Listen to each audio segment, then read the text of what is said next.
Right. மூணாவது கேள்வி கேட்கப்பட்டது வந்து 6 6 7 8 9 10 11 12 ரைட்.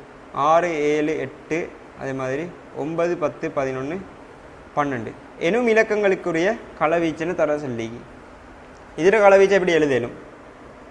யாராவது ஆன்சர் பண்ணுங்க குயிக்கா.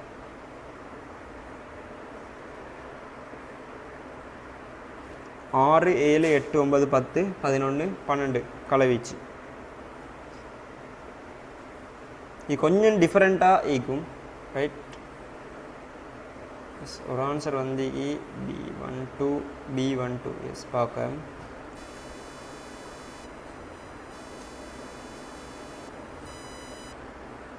B12 D3 என்ற ஒரு ஆன்சர். B1 இது சரி, D3 வந்து இது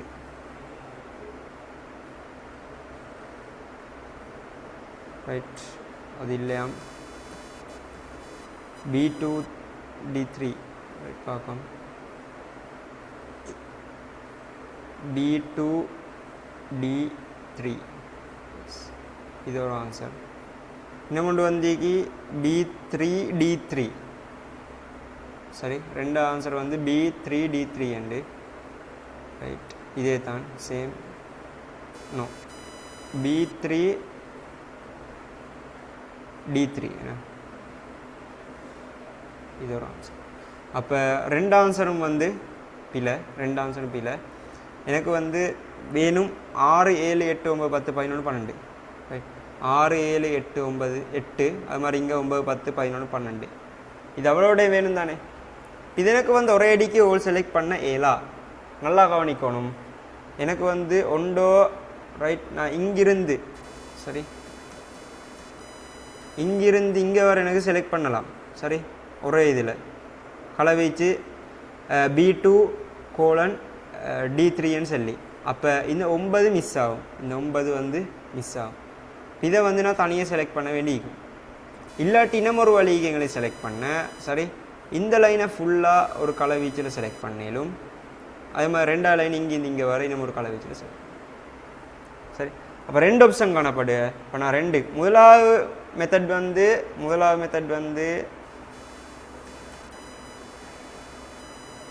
இது ஃபுல்லாக செலக்ட் பண்ணிவிட்டு 9 தனியாக செலக்ட் பண்ண. அப்போ அதுக்கான சமன்பாடு வரும் சமனண்டு போட்டு B2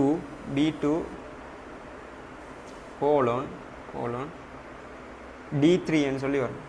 இப்படி வந்தால் இந்த 9 மிஸ் ஆகும். ஸோ கமாண்டை போட்டு ரைட் மறுகள் நான் செலக்ட் பண்ண போகிற வந்து A3யை மட்டும் தனியாக. இது ஒரு முறை. இது வந்து மெத்தட் 1 சரி. மெத்தட் 1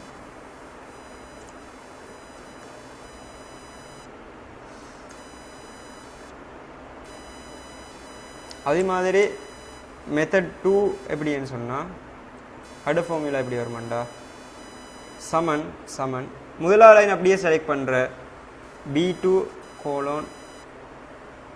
D2 வரும். B2 D2 ரெண்டாவது வந்து சரி கமா பண்ணி A3லேருந்து D3 வர A3 D3 வர சரி. இப்படி ரெண்டாவது மெத்தடில் இப்படி செலக்ட் பண்ண இல்லை. அப்போ இந்த ரெண்டு விஷயம் கிளியராக எப்படி செலக்ட் பண்ணி இப்படி ஒன்று வந்தால் எப்படி செலக்ட் பண்ணேன்னு சொல்லி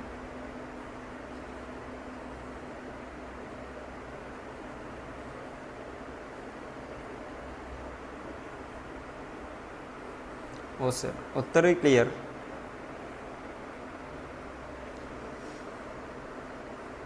ரைட். அப்போ ரெண்டு பேரும் கிளியர். அப்போ அடுத்த கொஸ்டனுக்கு போகிறேன்.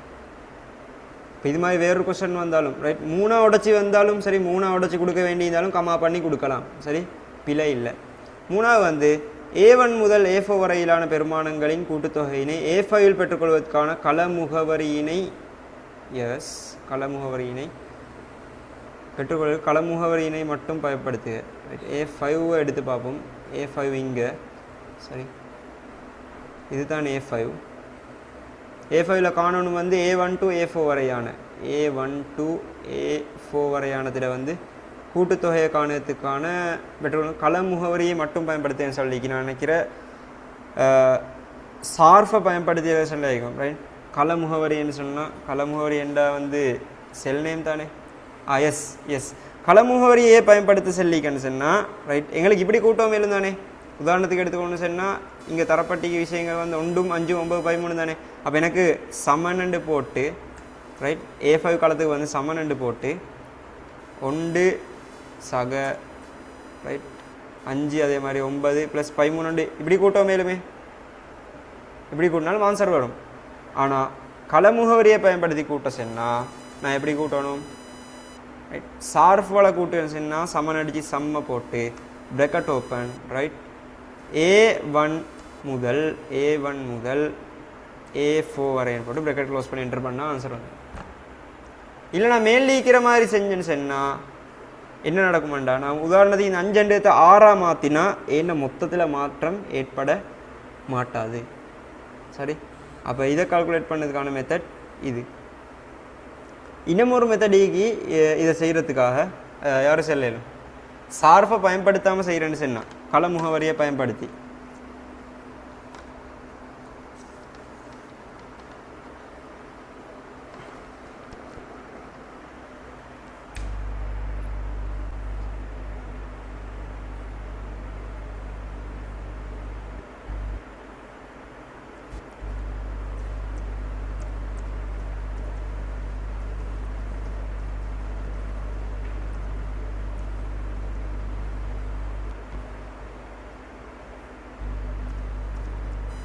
இது ஒரு மெத்தட், இது இன்னொரு மெத்தட் சார்ஃபை பயன்படுத்தாமல் கூட்டலும் கள முகவரியை மட்டும் பயன்படுத்தி.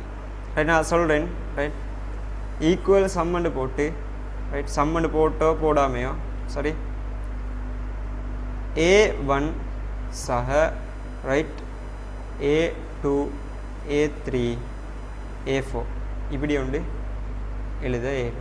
சரி, இன்னொரு மாதிரி எழுதுன்னு சொன்னால் ரைட் சமன் ரைட் சம்மண்டு போட்டு கள வீச்சனை வந்து A1 to A4 கொடுக்காம A1 + A2 + A3 A4 சரி அப்படி கொடுக்க வேணும்.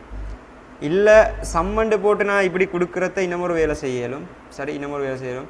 இங்கே சக கொடுக்க தேவையில்லை. சம்மண்டு சொன்னாலே கூட்டத்துக்குன்னு தானே அர்த்தம். ஸோ எனக்கு இங்கே வந்து கமா அடிக்கவும் மேலும். சரி, இந்த இடத்துக்கு நான் வந்து கமா பண்ணோம் மேலும். இப்படி ஏராளமான மெத்தடிக்கு இப்போ இதில் எந்த முறையை பயன்படுத்தி ஆன்சர் எழுதியிருந்தாலும் விஷயம் சரியாக இருந்தால் ஆன்சர் சரி. ஆனால் ரைட், இந்த ஆன்சர் மட்டும் பிள்ளையா, இந்த கேள்வி வந்து கள முகவரியை பயன்படுத்தியதை சொல்லிக்கத்தால் இந்த விஷயம் மட்டும் பிள்ளை. ரைட், இந்த 3 வகையில் சரி ஒன்று எழுதியிருந்தால் சரி. 5வது கொஸ்டின் கேட்கப்பட்டிக்கு வந்து A3 முதல் D3 வரையிலான பெருமானங்களின் கூட்டுத்தொகையினை A3 முதல்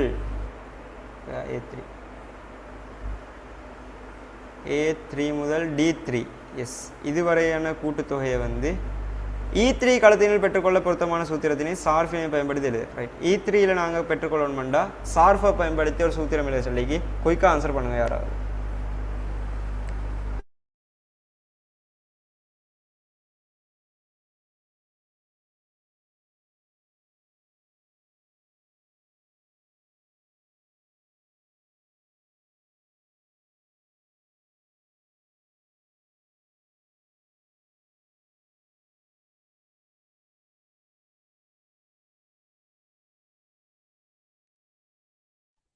equal sum bracket open okay சொல்லுங்க. சரி, A3 colon D3 bracket close. Right right correct answer. Right, அதுதான் ஆன்சர் வரும். ஜெயினப் விளங்கினா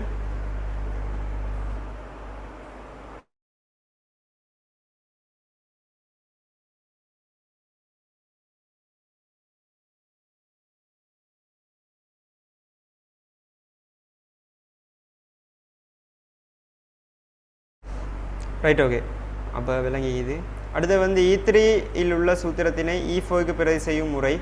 E3க்கு E4க்கு பிரதி செய்யணும்டா முதலாவது ஒரு மெத்தட் பிரதி செய்யறதுக்காக வேண்டி ஒன்று சொல்லி தந்த வலது பக்க கீழ் மூலையில் காணப்படுது ஃபில் ஹேண்டில். ரைட், நிரப்பு பிடியை பயன்படுத்தி தேவையான இடம் வர இழுத்து சென்று விடணும். ரைட், ட்ரக் அண்ட் ட்ராப் பண்ணுறது வந்து ஒரு மெத்தட். ரெண்டாவது வந்து அதிலேக்கியத்தை Ctrl+C பயன்படுத்தியோ இல்லை ரைட் கிளிக் பண்ணி காப்பி பண்ணி எந்த செல்ஸில் தேவையோ அவரெல்லாம் செலக்ட் பண்ணி பேஸ்ட் பண்ணி பிரதி செய்ய இயலும். சரி, இது 6வது கேள்விக்கான விட.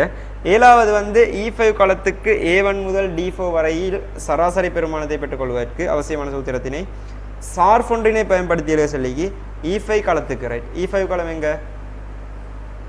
ரைட், இதுதான் E5. E5 களத்தில் A1 முதல் D4 வரையில் சராசரி பெருமானத்தை A1 முதல் D4 வரை. அப்போ இங்கே நிற்கிற எல்லா தரவும் வந்து வரும். சரி, சராசரி பெருமானத்தை பெற்றுக்கொள்வதற்கு அவசியமான சூத்திரத்தினை சார்ஃப் ஒன்றினை பயன்படுத்தி சொல்லிக்கிறேன். அப்போ இதுவும் நாங்கள் படித்த விஷயம், மிச்சம் லேசான விஷயம். சார்ஃபு சராசரி காண்பதற்கான சார்ஃப் என்னான்னு எங்களுக்கு தெரியும். அப்போ அதுக்கு ஆன்சர் பண்ணுங்கள். 2 பேரும் செட்டில் போடுங்க. எவ்ரியும் போடாமல் பர்சனலாக போட்டாலும் பிரச்சனை இல்லை. ஒவ்வொருத்தரும் இல்லை அன்மியூட் பண்ணி சொன்னாலும் பரவாயில்லை. ஏதோ ஒரு வகையில் ஆன்சர் பண்ணுங்க குயிக்கா.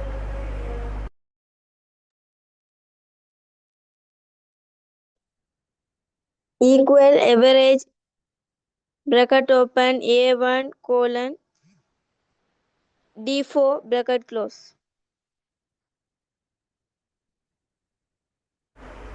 S, correct. சரி, அப்போ ஆன்சர் எல்லாம் வந்து ரைட்.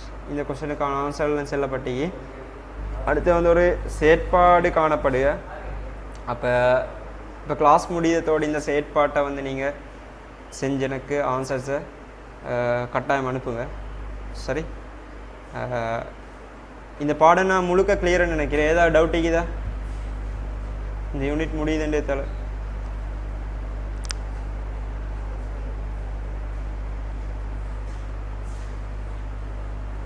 ரைட், எதுவும் டவுட் இல்லை எனக்கு. இங்கே பொழிப்பொண்டு தரப்பட்டிருக்கிற வந்து நிரல்கள் மற்றும் நிறைகள் என அமைந்துள்ள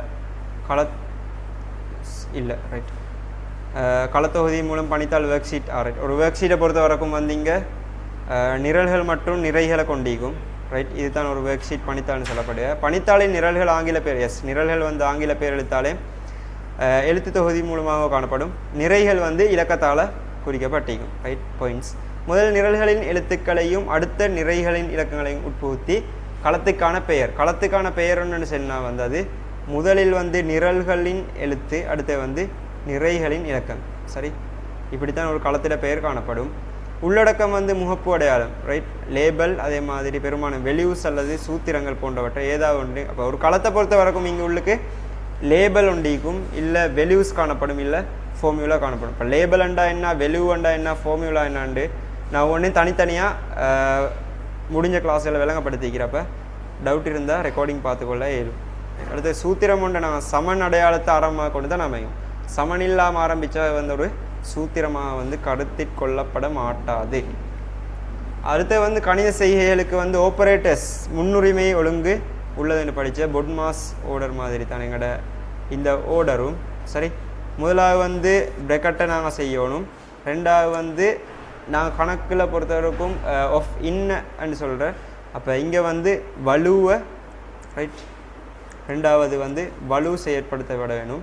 அடுத்தது வந்து பெருக்கல். பெருக்கலுக்கு வந்து எக்ஸலை பயன்படுத்த வந்து ஸ்டார் மார்க்னு சொல்லி படித்தேன். பெருக்கல் ரைட், அதே மாதிரி பிரித்தல். பிரித்தலுக்கு வந்து நாங்கள் ஸ்லேஷ் அடையாளம் பயன்படுத்தப்படும். இதில் எது முதலாவது பயன்படுத்தணும்னு சொன்னால் இடது பக்கத்திலிருந்து எது முதலாவது தரப்பட்டீங்கோ அதைத்தான் முதலாவது நாங்கள் முதலாவது பெருக்கல் வந்தால் பெருக்கல், பிரித்தல் வந்தால் பிரித்தல், எது முதலாவதோ அதை செய்யணும். இதுதான் 3வது ஸ்டெப். 4வது ஸ்டெப் வந்து கூட்டல் ரைட், அதே மாதிரி கழித்தல். இதுவும் அதே மாதிரி தான். இடது பக்கத்தில் இருந்து ரைட், இந்த பக்கத்துலேருந்து எது முதலாவது வாரோ அதைத்தான் முதலாவது செய்யணும். ரைட், இதுதான் எங்களோட ஓர்டர்ன்னு சொல்லி நாங்கள் படித்தோம். சரி,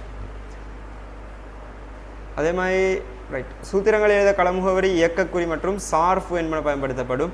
இயக்கக்குறி என்ன, சார்ஃபுன்னு சொன்னால் என்னென்னு படித்தேன். சார்ஃபுகள் நாங்கள் சில படித்தேன், சம் படித்தேன், எவரேஜ் படித்தேன், அதே மாதிரி கவுண்ட் படித்தேன்.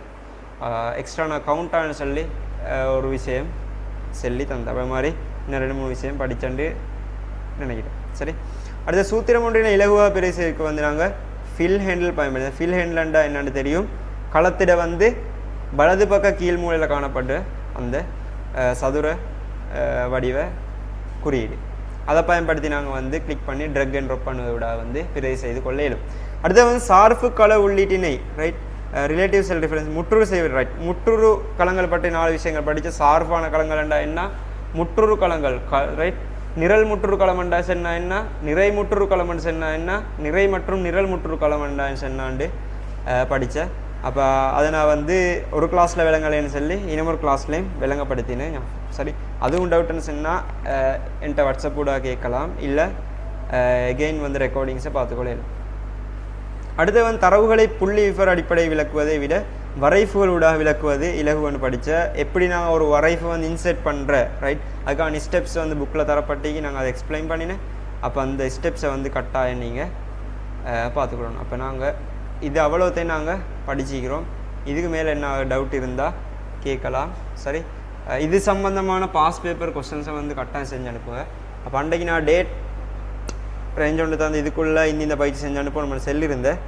அப்போ முழுமையான ஆன்சர் யார்ட்டையும் வரல. அப்போ அதே வந்து செஞ்சு பாஸ் பேப்பரை செஞ்சு அனுப்பினா மிச்சம் நல்லா இருக்கும். அப்போ நாளைக்கும் இன்ஷா அல்லாஹ் மார்னிங் கிளாஸ் போட ஐடியா வண்டிக்கிறேன். அப்போ நாங்கள் சிலபஸை குயிக்காக முடிக்க வேண்டிய காரணத்தால் அப்போ வாட்ஸ்அப்பில் நான் என்ன டைம் அண்டத்தை போடுறேன், உங்களுக்கு ஓகேன்னு சொன்னால் ஓகேன்னு போடுறேன் ரைட். அப்போ கிளாஸை நான் வந்து இதோட முடிச்சுக்கொள்கிறேன். சரி.